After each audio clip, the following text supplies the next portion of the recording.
Bonjour à tous. Eh bien, le débat interdit du jour, c'est le Brexit. Dans 1 an et 1 mois, très exactement, le 29 mars 2019, les Britanniques quitteront l'Union européenne. C'est leur choix. Ils l'ont exprimé démocratiquement par référendum. On entend dire ici ou là qu'il pourrait y avoir à nouveau un vote. Peu de gens y croient sérieusement. Donc, il faut s'y préparer. C'est pour cela que nous sommes là aujourd'hui. Je reçois Thierry Pouche et Daniel Sauvêtre. Je vais vous les présenter. Mais d'abord, ce matin, avec Julie de TVA Agri, nous avons croisé le commissaire Hogan et l'ancien commissaire Michel Barnier. Et je leur ai demandé quelle était la position actuelle de la Commission européenne et comment l'Europe, l'Union européenne, se préparait à la sortie des Britanniques de l'Union européenne. Donc tout d'abord, écoutons le commissaire à l'agriculture, Phil Hogan.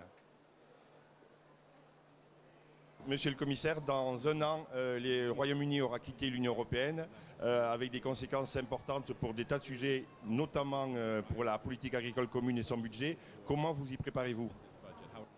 Au salon, justement, avec Michel Barnier, le négociateur en chef pour le Brexit.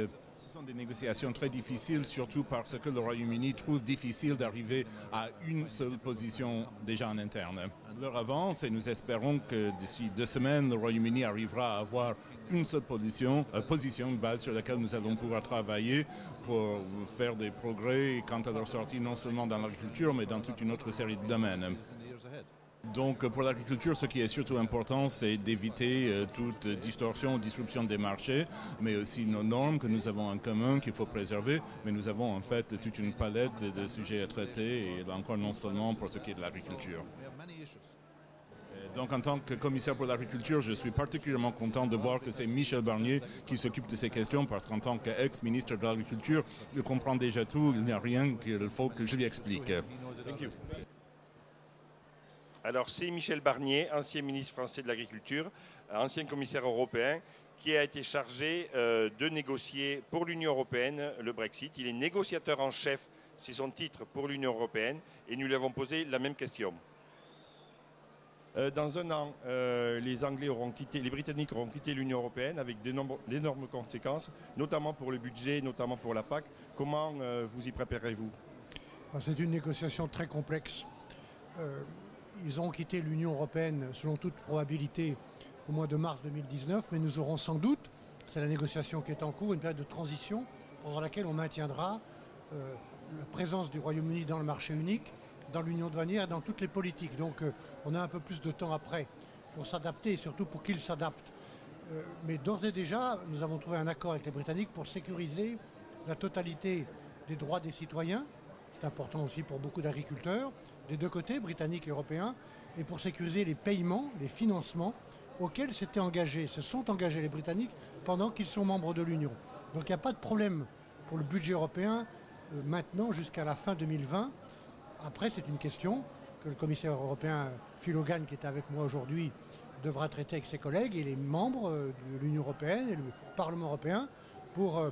avec moins d'argent, 10 milliards en moyenne par an, 10 milliards de moins, c'est la contribution nette des Britanniques, préserver les politiques européennes et en particulier la politique agricole commune qui est une politique fondamentale à mes yeux depuis longtemps. Voilà. Donc tout est préservé jusqu'à 2020, c'est après que cela. Mais il y a beaucoup d'autres sujets qui sont en cause. Il y a aussi, une fois sortis de l'Union, devenus indépendants, avec leur propre système réglementaire, qu'est-ce qu'ils font de la divergence réglementaire qui va se créer? Est-ce qu'elle reste raisonnable ou est-ce qu'elle devient un outil de compétition réglementaire, de dumping social, environnemental, fiscal? Et ça intéresse les agriculteurs. C'est un des points de vigilance très précis pour moi. Merci. Voilà. Michel Barnier a été très précis. Le dossier est très long, très compliqué. Il y aura plusieurs étapes. Mais une chose est sûre, c'est que dans 1 an, les Britanniques sont dehors. Thierry Pouche, vous êtes en charge des questions économiques aux chambres d'agriculture. Comment vous analysez la situation aujourd'hui? Quelles sont vos informations par rapport au calendrier? Michel Barnier nous parle de période de transition. Comment voyez-vous tout cela? Logiquement, il devrait y avoir une période de transition parce qu'au-delà des négociations sur la sortie des Britanniques au mois de mars 2019, ce qui était prévu par l'article 50, il y aura une période de transition. quelle va être la stratégie des Britanniques? Est-ce qu'ils vont s'exclure définitivement et complètement de l'Union européenne? Est-ce qu'ils vont faire comme les Norvégiens, rejoindre l'AELE? L'AELE, c'est l'association économique de libre-échange, mais cette association économique de libre-échange a un coût, c'est-à-dire il y a un coût d'adhésion. Donc est-ce que les Britanniques sont en mesure d'accepter ce coût d'adhésion ou pas? S'ils ne l'acceptent pas, il est probable qu'en tant que membre à part entière de l'Organisation mondiale du commerce, ils rétabliront des droits de douane. Donc du coup, le jeu va aussi se faire avec l'Union européenne sur la question du degré plus ou moins élevé des barrières tarifaires que les Britanniques vont imposer et éventuellement l'Union européenne va-t-elle maintenir les siennes ou au contraire les élever ou les diminuer. Donc ça, c'est déjà une question sur le commerce. Ça risque d'être une question très importante, très épineuse entre l'Union européenne et les Britanniques. On reviendra sur cette question, notamment avec Daniel Sauvêtre du droit de douane. On a l'impression quand même, aujourd'hui, ça peut évoluer, mais aujourd'hui que l'Union européenne est à peu près unie et solide et déterminée dans ce qu'elle veut dans cette négociation, et qu'en revanche, et c'est ce que disait le commissaire Hogan, que du côté des Britanniques, ça reste encore compliqué et flou. Alors, on a bien entendu en plus Michel Barnier qui dit qu'effectivement, tous les engagements qui ont été pris précédemment par les Britanniques devront être tenus, les engagements financiers. Mais effectivement, au sein du Royaume-Uni, et en particulier au sein du gouvernement et face à l'opposition travailliste, il y a énormément de tensions. Donc, la négociation actuelle est complexe, mais en plus, elle s'accompagne d'une difficulté, d'une tension au sein même du Royaume-Uni. Donc c'est pour ça que lorsqu'on évoque l'éventuelle hypothèse d'un référendum qui permettrait peut-être de trancher dans un sens ou dans un autre, de confirmer le précédent ou au contraire de revenir dessus, c'est une question qui n'est pas si anodine que ça finalement. Donc là, on sait très bien que Mme May est en difficulté. Elle est dans une instabilité politique qui va perturber de plus les négociations avec l'Union européenne. Daniel Sauvêtre, vous êtes président de l'Association nationale Pommes et Poires. Vous êtes producteur vous-même de pommes en Charente. Vous êtes élu local. Avant de rentrer dans le détail des relations commerciales, quel est votre point de vue en tant que producteur, agriculteur et citoyen par rapport à ce qui va se passer? C'est un point de vue quand même qui est très lié à ma responsabilité de président de l'Association nationale Pommes et Poires, puisque le poids des exportations, si on peut parler comme ça, vers le Royaume-Uni, c'est aujourd'hui notre premier marché. C'est encore 120 000 tonnes sur une production d'1,5 million de tonnes. Il n'y a pas si longtemps, c'était 150 et il y a 20 ans, on était à 170 000 tonnes. Donc il y a eu un mouvement naturel d'augmentation de la production au Royaume-Uni parce qu'ils souhaitaient développer leur production et acheter dans leur propre pays. Mais toujours intéressés par la production, les variétés françaises. Donc aujourd'hui, c'est toujours notre premier marché. Donc forcément, pour nous, c'est un sujet d'inquiétude parce que je viens d'écouter aussi bien le commissaire européen, Michel Barnier ou Thierry Pouch, on va vers l'inconnu. C'est-à-dire qu'aujourd'hui, on sait qu'il y a l'échéance de mars 2019, il y a une période de transition dont on ne sait pas la durée qu'elle va avoir, mais la probabilité est quand même quasi totale que le Royaume-Uni devienne un pays tiers. Ça veut dire avec des formalités administratives, avec des droits de douane, avec à nouveau le besoin d'un accompagnement documentaire que nous n'avons pas aujourd'hui. Un pays tiers, c'est-à-dire comme la Chine, comme les États-Unis. Et dont on ne sait pas quelles règles vont se donner. Je ferai un exemple simple. Aujourd'hui, dans l'espace européen, on a très peu de pommes qui nous viennent des USA, alors qu'avant il n'y en avait plus, simplement parce que les USA s'autorisent en termes phytosanitaires un produit que nous avons totalement interdit en Europe. Demain, on peut imaginer que le Royaume-Uni, à nouveau, modifie ses choix en matière de LMR et donc redonne la possibilité aux USA d'exporter, et on connaît leur attirance pour l'offre américaine, donc ça peut modifier notre capacité en plus des contraintes réglementaires, à intéresser le consommateur ou le marché britannique. C'est ce que Michel Barnier évoque quand il parle de dumping à la fois social et environnemental. Oui, c'est ça. Dumping, en tous les cas, le dumping, on a déjà ressenti depuis le vote du Brexit, avec la baisse de la livre sterling, on a déjà eu l'effet Brexit pour nos exportations, puisqu'on s'est trouvé renchéri d'un coup. Hein, et donc forcément, ça a redonné de l'intérêt à la production locale ou d'autres origines. Vous confirmez, hors pomme, sur l'agriculture en général, française et européenne, on a un effet Brexit déjà? Ah oui, globalement, on a déjà un effet Brexit, rien qu'à travers le taux de change. Dès le lendemain du référendum, la livre sterling s'est effondrée et elle est aujourd'hui encore très basse, ce qui renchérit du coup le prix des importations et pénalise tous les exportateurs européens, dont la France. C'est non seulement le cas pour les fruits et légumes, les pommes en particulier, mais sur les vins et boissons, sur les produits laitiers, qui sont, avec les fruits et légumes et les pommes notamment, les 3 premiers postes de notre balance commerciale excédentaire vis-à-vis du Royaume-Uni. Donc ça aussi, au-delà des barrières tarifaires qui se dessinent, au-delà des barrières sanitaires, éventuellement ce qu'évoquait M. Barnier sur le dumping fiscal, il y a aussi cette question du taux de change qui était déjà là, puisque le Royaume-Uni n'était pas dans la zone euro, mais qui va probablement s'accentuer. D'où l'idée peut-être qu'il y a une solution intermédiaire entre un Royaume-Uni pays tiers ou un Royaume-Uni faisant partie de l'AELE, de signer un accord de libre-échange dans des termes plus ou moins favorables pour tout le monde entre l'Union européenne et le Royaume-Uni. Mais ça, de toute façon, ça ne pourra pas se faire avant un an.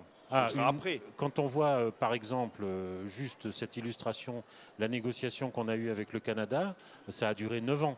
Donc vous voyez que l'échéance est quand même très loin, très éloignée. Hein. Donc c'est le flou total pendant des années et des années, Daniel Sauvêtre. C'est le flou total et finalement notre grand espoir, c'est quand même d'aller vers un accord de libre-échange le plus rapidement possible. Et puis ce que l'on souhaite, c'est que nos amis anglais qui ont apprécié pendant très longtemps la qualité des pommes du Val-de-Loire ou de la Provence continuent finalement par l'attrait qu'ils auront de cette consommation d'influer, j'espère, sur leur autorité politique de manière à permettre encore une fluidité d'échange avec notre pays. Mais rien n'est gagné à ce jour.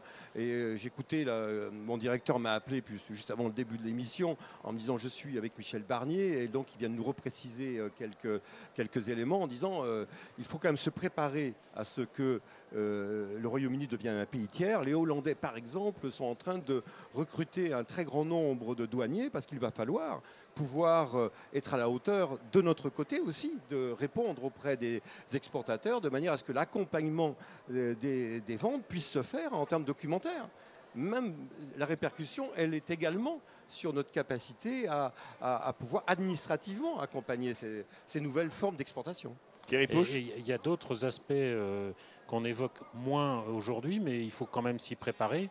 C'est évidemment les conséquences sur la concurrence intracommunautaire. C'est-à-dire qu'un pays comme l'Irlande, qui exporte beaucoup vers le Royaume-Uni, va probablement, étant donné le manque de débouchés dû au Brexit, se replier sur le marché intracommunautaire et augmenter la pression concurrentielle avec les autres pays partenaires.